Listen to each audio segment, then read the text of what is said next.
एक 2.1 एक्सरसाइज करी थी हमने कल। इसमें कोई डाउट है भाई किसी क्वेश्चन में? एक 9th मैंने आपको करने के लिए किया था स्पेशली, बाकी तो सारे ऐसे ही पूछ सकते हो आप जो भी आपको पूछना है। सर 9th वाला बता दो सर, हुआ ही नहीं। चलो कोई नहीं। 9th वाला क्वेश्चन बहुत ही आसान है। देखो, A and B B two set, कोई दो सेट है ए और बी। फिर इसमें कहा गया है आपको प्रूफ करना है कि A cross B and B cross A में कोई एलिमेंट कॉमन है अगर ए और बी में भी कोई एलिमेंट कॉमन हो। मतलब आपको एक कंडीशन दे रखी है, दूसरी को प्रूफ करना है। ठीक है भाई, इसको रफ कर देता हूँ, एक मिनट।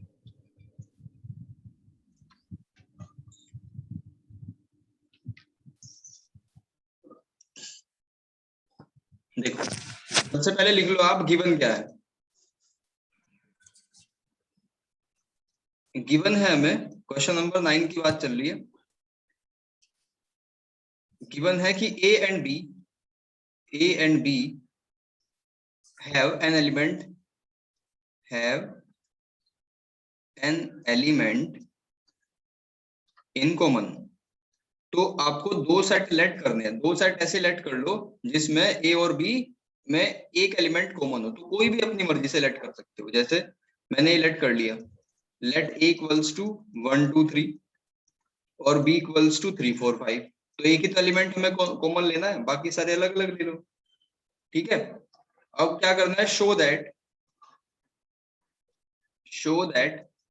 ए क्रॉस बी, यानी कि ए और बी का Cartesian product, and B cross A का Cartesian product have an element in common. मतलब समझ आ गया क्वेश्चन का भाई? अब इसका प्रूफ देखो, आपको ए क्रॉस बी निकालना है। तो ए क्रॉस बी का क्या मतलब हुआ, ए की वैल्यू 1 2 3 है और बी की वैल्यू 3 4 5 है। ठीक है, कार्टेशियन प्रोडक्ट में क्या होगा, पहले इसका एक एलिमेंट सेलेक्ट कर लिया, वो हर एक एलिमेंट बी के साथ में कनेक्ट होगा और ऑर्डर्ड पेयर बनाएगा, यानी 1 3 1 4 और 1 5। फिर उसके बाद 2 को सेलेक्ट कर लिया, 2 3 2 4 और 2 5। फिर उसके बाद में 3 3 3 4 और 3 5। समझ आ रही है यहाँ तक बात बच्चों? Yes sir. Yes sir. अब बी क्रॉस से निकाल के बताओ मुझे क्या होगा।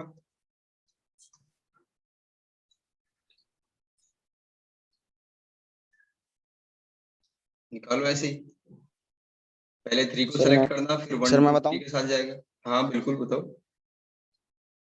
सर 3 1 3 2 3 3 और सर 3 4 1 4 2 4 3 और सर 5 1 5 2 5।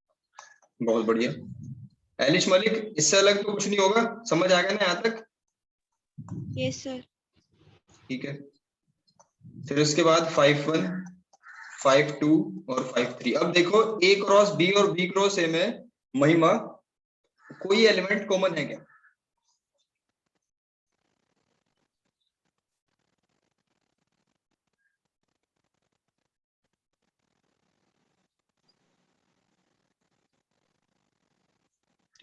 Sir No, sir. 3 3 3 3 बिल्कुल ठीक बात है, बस एक ही एलिमेंट कॉमन है। Yes 3 yes 3। 3 3 का है। तो बच्चों एक ए और बी में भी एक ही एलिमेंट कॉमन था और एक क्रॉस बी में भी एक ही एलिमेंट कॉमन है। तो हेंस प्रूव, हमें यही प्रूफ करना था। क्लियर हो गया? नेक्स्ट एक्सरसाइज पे चले या और कुछ पूछना है? नो सर कुछ नहीं। ठीक है, 2.2 एक्सरसाइज। देखो, बहुत आसान सा काम है। आपको यूनियन इंटरसेक्शन के बारे में तो पता ही है। ठीक है, अब तक हमने थ्योरी क्या पढ़ी, कॉन्सेप्ट क्या सीखा अब तक, कि रिलेशन क्या होता है। Relation R is a subset of A cross B, और डिफरेंट कंडीशन होंगी जिसमें आर बनाएगा ऑर्डर्ड पेयर। ऑर्डर्ड पेयर क्या होता है, एक्स वाई, और ए क्रॉस बी क्या होता है, कार्टेशियन प्रोडक्ट। बस अब तक ये हमने सीखा। अभी हमने कुछ आगे नहीं पढ़े, हम 1 1 ऑन 2 और आपका डोमेन को डोमेन रेंज अभी वहां नहीं आए, उसको करेंगे। ठीक है, लेकिन और ज्यादा कॉन्सेप्ट सीखेंगे अभी 2.1 से रिलेटेड बेसिक। यही तो मजा है इसका बुक्का करने का। एनसीईआरटी में क्या सारी चीजें एक साथ में दे दी, प्रैक्टिस करने का मौका ही नहीं मिल पाता पूरे टॉपिक। तो फर्स्ट में देखो एक बार क्या दिया हुआ है, ए और बी सी 3 सेट दे रखे हैं, तो आपको क्या करना है, ए क्रॉस बी निकाल के बताना है मुझे क्या होगा, और बी क्रॉस सी निकाल के बताना है, और फिर उसके बाद इंटरसेक्शन का साइन लगा हुआ है, यानी कि इन दोनों में कॉमन क्या है वो आपका आंसर होगा। ठीक है, तो करो एक बार तबियत से पूरी, A cross B.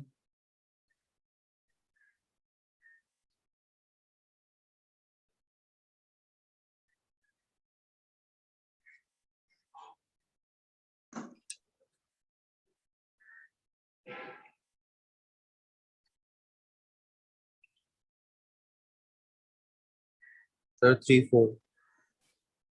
3 4 common element है। एक बार सभी देख लो Yes, भाई sir. फटाफट करके, आपका ये आंसर है।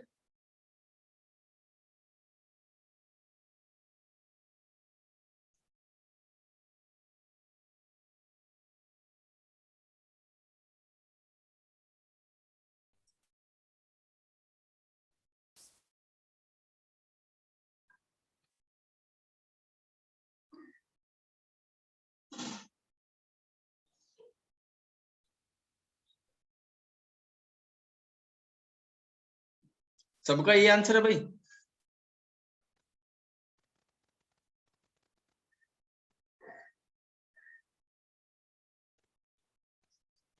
महिमा क्या आंसर आया?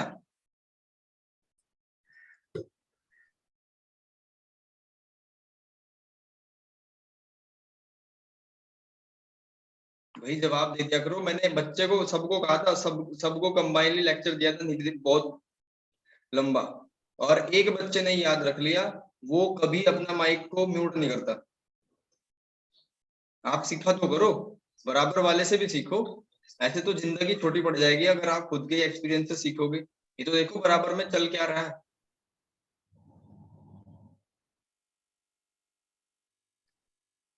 इतना भी ढीठपना ना दिखाओ भाई। मैंने आपको कह दिया कि माइक को अपने ओपन करके रखो ताकि आप फ्लुएंटली बोल सको, बात करके तुरंत कॉपी पे काम कर सको। अब ये तीसरा काम क्यों बढ़ा रहे हो अपनी जिंदगी में, वैसे ही बढ़े हुए हैं बहुत सारे काम।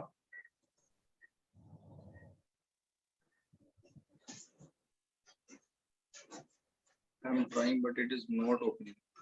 क्या ओपन नहीं हो रहा भाई महिमा?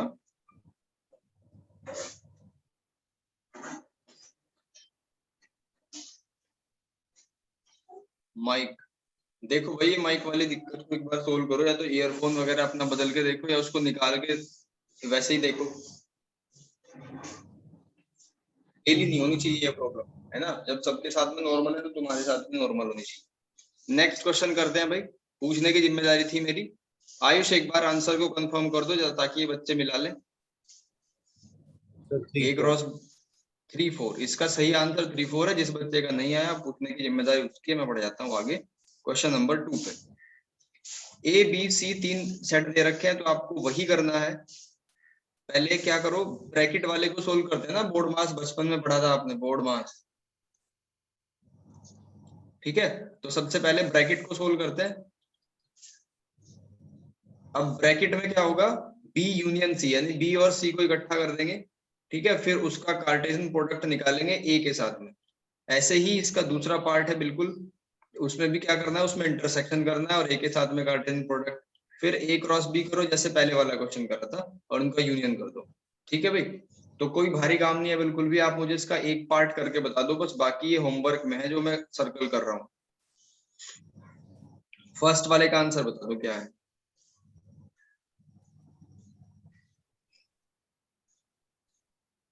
सर 2 4 2 5 2 6 3 4 3 5 3 6। जी,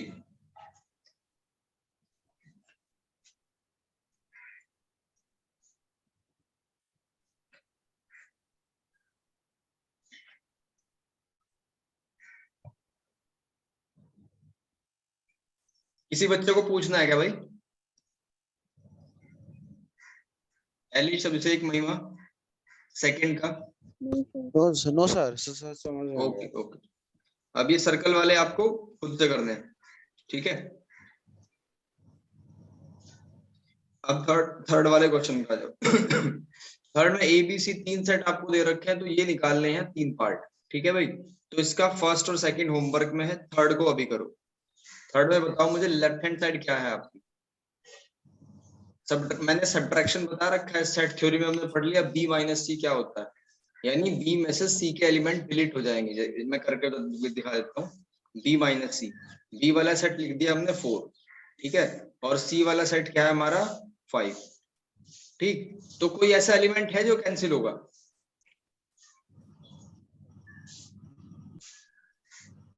यानी कोई कॉमन एलिमेंट सर। तो नहीं है ना? नहीं है, तो क्या लिख देंगे, क्या आ जाएगा B minus C equals to तो 4 ही आया। 4 ही आएगा, क्योंकि कुछ कॉमन होता तो कैंसिल कर देते हम। तो बी माइनस सी आया 4, अब उसका ए के साथ में कार्टेशियन प्रोडक्ट कर दो, क्या आएगा?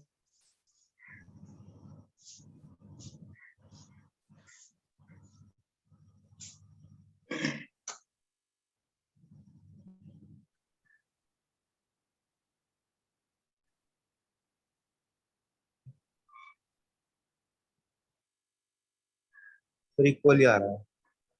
इक्वल आ रहा है, ठीक है, बहुत बढ़िया। इसके रिमेनिंग पार्ट आप कंप्लीट करना। चलो नेक्स्ट क्वेश्चन पे आते हैं, question number fourth.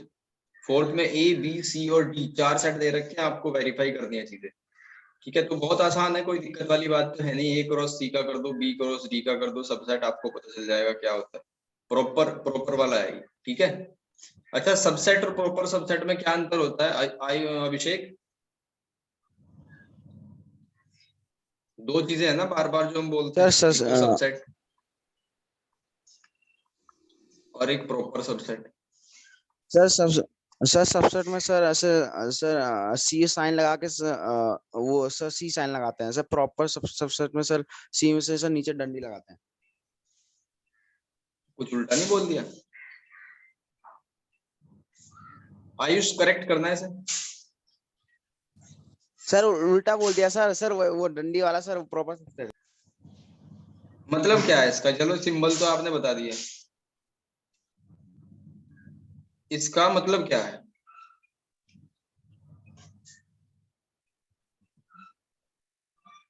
Eilish Malik आप बताना, प्रॉपर सबसेट और सबसेट में क्या डिफरेंस है?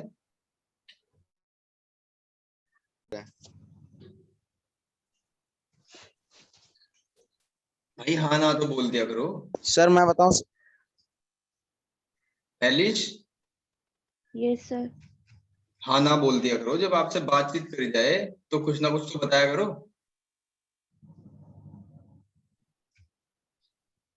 प्रॉपर सबसेट और सबसेट में क्या डिफरेंस है, आपको क्या लग रहा है? तभी तो मैं करेक्ट करूंगा, तभी तो बताऊंगा, तभी तो ज्ञान की वृद्धि होगी आपके।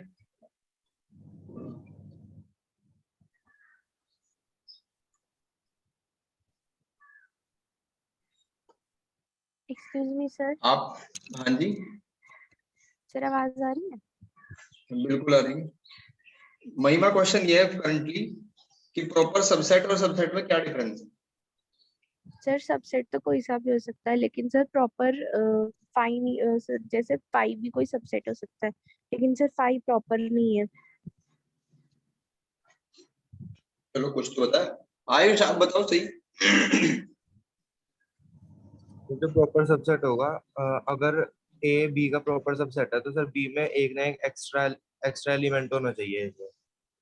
बिल्कुल, मतलब कहने का अर्थ ये हुआ कि जैसे हमने कोई सेट लिख दिया है 1 2, इसके सबसेट बनाओ, तो हम उसके सबसेट लिख देंगे, एक तो 1 होगा, एक 2 होगा, एक 5 होगा, और एक 1 2 खुद होगा, 1 2 खुद होगा।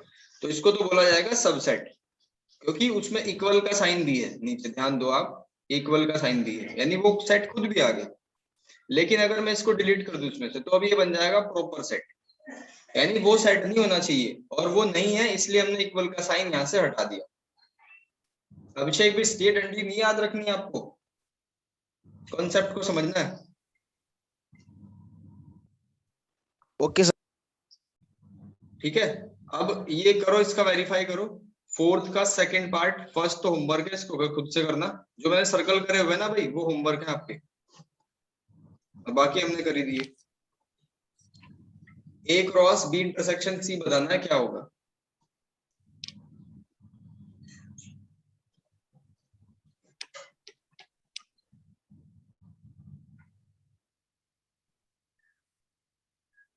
सर 5 आएगा। 5, यस सर। क्योंकि बी और इंटरसेक्शन सी में कुछ कॉमन तो है नहीं, बी और सी में कुछ कॉमन नहीं है, तो इसलिए आ जाएगा ए क्रॉस 5। तो ए का 5 के साथ में कार्टेशियन हो रहा है तो इसका मतलब 5 आ जाएगा। अब राइट हैंड साइड को देख को वेरीफाई कराओ, ए और बी का कार्टेशियन प्रोडक्ट लो और फिर सी और डी का लो, उसमें देखो बीच में कॉमन क्या है।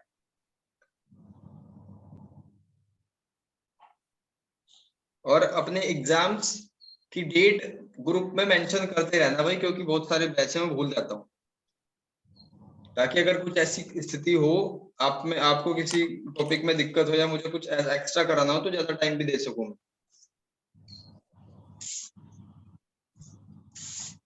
सर 5 है। 5 आ गया, ठीक है भाई। वो बच्चे सुन लो जिनका नहीं हो पाता और हम आगे बढ़ जाते हैं, वो पूछ नहीं पाते। तो जो कर रहे हैं ना, आप भी उनके बराबर ही कर सकते हो, आपके अंदर पोटेंशियल है। लेकिन अगर आप आंख बंद करके बैठ जाओगे तो कोई क्या बता देगा और क्या आप सीख लो। ठीक है, जनहित में जारी है, आप सब कुछ कर सकते हो जो आपके सामने है, बस आपको खुद की ताकत को पहचानना है, स्ट्रेंथ पे काम करना है अपनी, और टाइम का अच्छे से यूटिलाइज करना है। थोड़ा मॉर्निंग में जल्दी उठो, इवनिंग में जल्दी सो जाओ।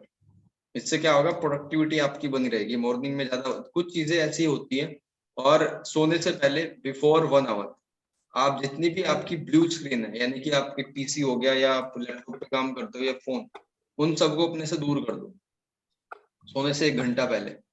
ऐसा ना हो कि लेटे लेटे फोन देख रहे हैं। उससे क्या होगा कि आपका स्लीप क्वालिटी कम हो जाएगी। स्लीप क्वालिटी कम होगी तो मॉर्निंग में जल्दी उठ नहीं पाओगे, और अगर उठ भी गए जबरदस्ती करके तो नींद आती रहेगी, फायदा क्या उसका, उससे अच्छा तो सो ही जाओ। और ये पहले भी बताया था मैंने, ये बहुत ज्यादा काम आएगा आपके। आप अगर मान लो एग्जाम के टाइम पे या कोई भी आपका इंपॉर्टेंट एग्जाम है, आपको भगवान न करे कोई दिक्कत आई या बुखार या फीवर कुछ भी आए, तो आपका पूरा रूटीन खराब हो जाएगा ना। 3-4 दिन का मतलब स्टूडेंट लाइफ में बहुत होता है। तो ऐसे फिट रखो अपने आप को, एनर्जेटिक रखो। आप देखोगे ना, जब अगर आप वर्कआउट वगैरह स्टार्ट कर दो और 1 महीने बाद अपने आप को देखो, वर्कआउट का मतलब मैं जिमिंग से नहीं कर रहा हूँ, उसका कार्डियो से मतलब है, उसका योगा से मतलब है, मेडिटेशन से मतलब है। अगर आप करके देखोगे तो आपकी प्रोडक्टिविटी 1 महीने बाद नेक्स्ट लेवल पे होगी। आप जो चीजें पहले बार बार रिकॉल करते थे वो अब एक बार में रिकॉल हो जाएंगी सारी। पहले आप जल्दी थक जाते थे, लंबे टाइम तक बैठा नहीं जाता था, अब वो बैठ पाओगे। वर्कआउट करने के बाद डेली वर्कआउट करो, 4-4 5-5 घंटे फूकने की जरूरत नहीं, आधे घंटे तक ऐसा कर दो कि पहले पसीने में नहा लो, फिर उसके बाद पानी में। ये रूल है, आप कभी बीमार नहीं पड़ोगे। बीमार वो पड़ते हैं जो लेटे हुए बस एसी में, फैन चल रहा है या वैसे ही वर्कआउट कुछ हो नहीं रहा। आप देखोगे अपने आसपास जो वर्कआउट करते हैं ना डेली, कभी बीमार नहीं पड़ते और उनकी प्रोडक्टिविटी हाई रहती है।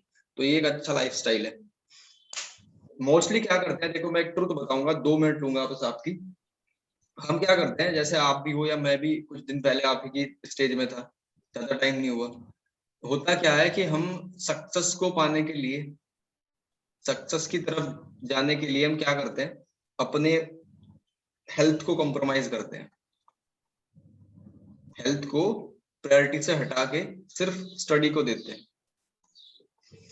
स्टडी किसके लिए, सक्सेस के लिए। सक्सेस का मतलब नेम फेम मनी ये सारी चीजें। एक टाइम ऐसा आता है जब आप क्रॉस कर लेते हो 30, वैसे अब तो कम एज में ही दिक्कतें आनी स्टार्ट है। 30 to 40 के बीच में क्या होगा, आपको दिक्कतें आनी स्टार्ट हो जाएंगी, आपकी बॉडी साइन करना स्टार्ट कर देगी। ठीक है, फिर क्या करोगे, फिर डॉक्टर के पास जाओगे। अब जो सारा पैसा कमाया आपने वो कहाँ खर्च करना शुरू कर दिया, डॉक्टर के पास। ठीक है, जो धन था, जो आपने पूरी मेहनत करके सब कुछ छोड़ छाड़ के कमाया, वो जाएगा डॉक्टर के पास। तो उससे अच्छा है कि आप अभी से 24 घंटे में से 23.5 घंटे आप कुछ भी करो, बस 30 मिनट आप वर्कआउट पे लगाओ। इससे क्या होगा, आपके आसपास का इन्वायरमेंट भी चेंज हो जाएगा। आपके फैमिली में आपके मम्मी पापा ये सारे आपसे मोटिवेट होंगे, छोटे भाई बहन, और वो भी इस रूटीन में आ जाएंगे। देखो कितना अच्छा माहौल होगा जब सब स्वस्थ होंगे आपके चारों तरफ। ठीक है भाई, नेक्स्ट क्वेश्चन नंबर 5 में भी लगभग वही बातें करनी है, तो इसमें सर्कल कर देता हूँ। ये आपका फर्स्ट, सेकंड, थर्ड ये होमवर्क में कर लो। अब फोर्थ को करके बताऊं।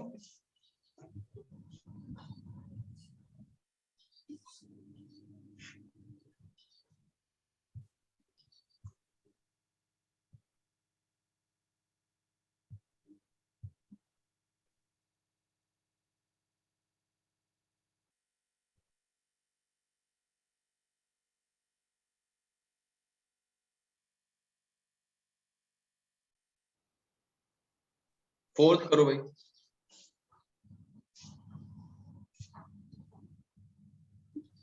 1 3 1 4 1 5 1 6 2 3 2 4 2 5 2 6 3 3 3 4 3 5 3 6। बिल्कुल। देखो ए और बी का जो कार्टेशियन प्रोडक्ट मैं बता देता हूँ ताकि और आइडिया लग जाए इससे। ठीक है, ए क्या होता है, ए दिया हुआ है इसमें 1 2 3 1 2 3 और बी क्या दिया हुआ है 3 4। तो कार्टेशियन प्रोडक्ट का मतलब है पहले 1 को सिलेक्ट कर लिया, वो 3 के पास जाएगा 4 के पास जाएगा, ऑर्डर्ड पेयर बनाएगा। तो ये हो जाएगा 1 3 1 4। फिर उसके बाद क्या हो जाएगा 2 3 2 4। फिर उसके बाद क्या हो जाएगा 3 3 और 3 4। फिर एक आपको क्या करना है, एक क्रॉस सी करना है। तो ऐसे ही एक क्रॉस सी निकल जाएगा, इंटर ये यूनियन लगा हुआ है तो उन सारे को प्लस कर देना और रिपीट मत करना। अगर मान लो उसमें भी 3 3 आ जाए तो रिपीट मत करना। पहले ही सेट में, सेट थ्योरी में सीखा हुआ था कि सेट में किसी भी नंबर को बार बार लिखने का कोई औचित्य नहीं होता। ठीक है, अगर 1 2 2 2 2 3 लिखा हुआ है तो 1 2 3 लिखो, उसको 2 को बार बार मत लिखो। ठीक है भाई, अब 6th वाले क्वेश्चन को पढ़ो एक बार, इसको करो।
भाई समझ आ गया?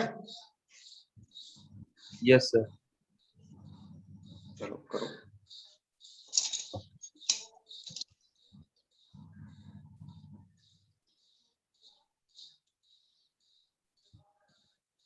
चलो ऐसा करता हूँ, एक पार्ट में करके बता देता हूँ, बाकी आपको आइडिया लग जाएगा और फिर कंप्लीट कर लेना। आयुष, ठीक है आयुष, आप इसको सेट मान के कर रहे हो या कैसे कर रहे हो?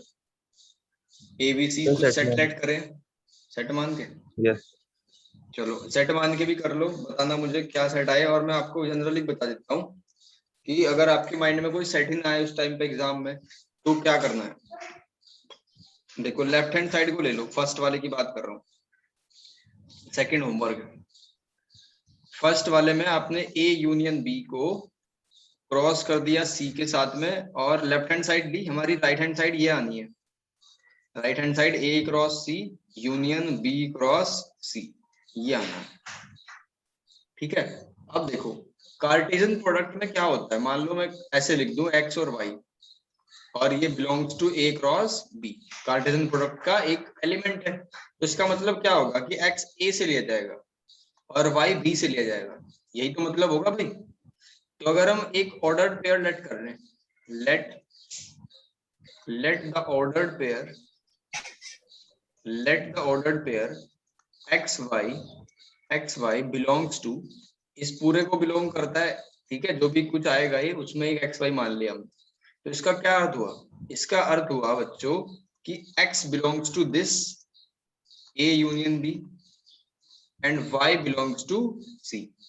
अब यूनियन का क्या मतलब हुआ यूनियन का मतलब क्या होता है सेट थ्योरी में, और से, यानी कि x या तो एक एलिमेंट है और या x b का एलिमेंट है। यही तो बात है। Yes sir. अब यहाँ से दो केस बनते हैं कि x belongs to a, y belongs to c, या ऐसा हो कि x बिलोंग्स टू b और y बिलोंग्स टू c। दोनों ही बातें हो सकती है ना। ठीक है भाई। अब एक चीज और देखो कि अगर x a को बिलोंग कर रहा है और y c को बिलोंग कर रहा है, तो ऑर्डर्ड पेयर x y किसको बिलोंग करेगा? a क्रॉस c को। मैंने एग्जांपल देके इसलिए बताया था। ठीक है। और x b को बिलोंग कर रहा है, y c को बिलोंग कर रहा है, तो x y किसको बिलोंग करेगा? बताओ फटाफट। बी क्रॉस सी। बहुत बढ़िया, b क्रॉस c को। अब ध्यान से देख लो, हम कह रहे हैं कि x y या तो a क्रॉस c का एलिमेंट है और या b क्रॉस c का एलिमेंट है। और का मतलब क्या आ जाएगा? यूनियन। यानी एक्स वाई जो एलिमेंट है वो ए क्रॉस सी यूनियन बी क्रॉस सी में तो आएगा ही आएगा। ठीक है भाई। और हमें यही प्रूफ Yes. करना था, हेंस प्रूफ। ये आसान लगा भाई। Yes sir. ओके। अब सेकंड वाला पार्ट आप अभी के अभी करके देखो, बिल्कुल इसी मेथड से। मजा आएगा करने में आपको। और उसके बाद में आपको 7th बताता हूँ।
पूरी ऑनेस्टी के साथ में काम करो, सेकंड वाला पार्ट करो, फिर 7th बताता हूँ। और ये एक्सरसाइज भी आपकी कंप्लीट। फिर आपका होमवर्क रहेगा, इसका बचा खुचा काम कंप्लीट करना है। और 2.3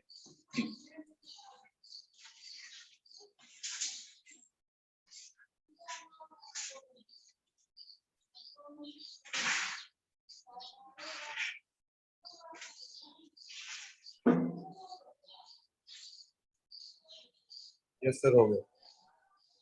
बहुत बढ़िया। अब करते हैं लास्ट वाला क्वेश्चन।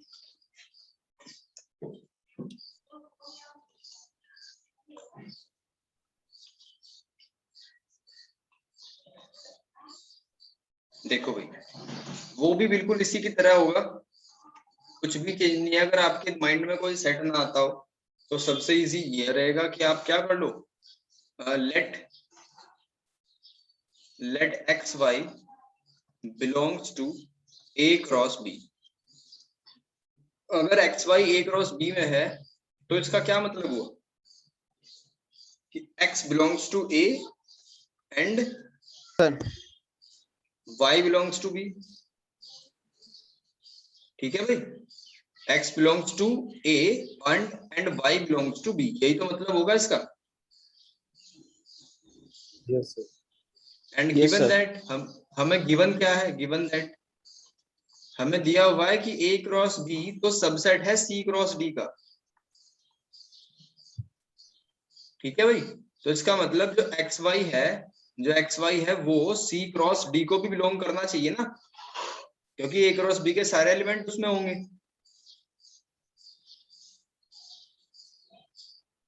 ठीक है बच्चों, यस सर। अब इसका क्या मतलब है, इसका मतलब है कि X belongs to C and X belongs to, sorry ये Y है, Y बिलोंग्स टू D। ठीक, इसको इक्वेशन फर्स्ट मान लिया, इसको इक्वेशन सेकंड मान लिया।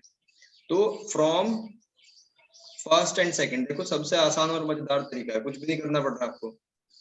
X A से बिलोंग करता है, X belongs to A and X belongs to C। तो इसका क्या मतलब हुआ, इसका मतलब हुआ कि एक एलिमेंट ऐसा है जो A में भी है और C में भी है। तो हम यहाँ से लिख सकते हैं कि A is the subset of C। यही तो मतलब होता है ना सबसेट का, कि A में जो एलिमेंट होगा वो C में भी होना चाहिए, तो ये बात होगी।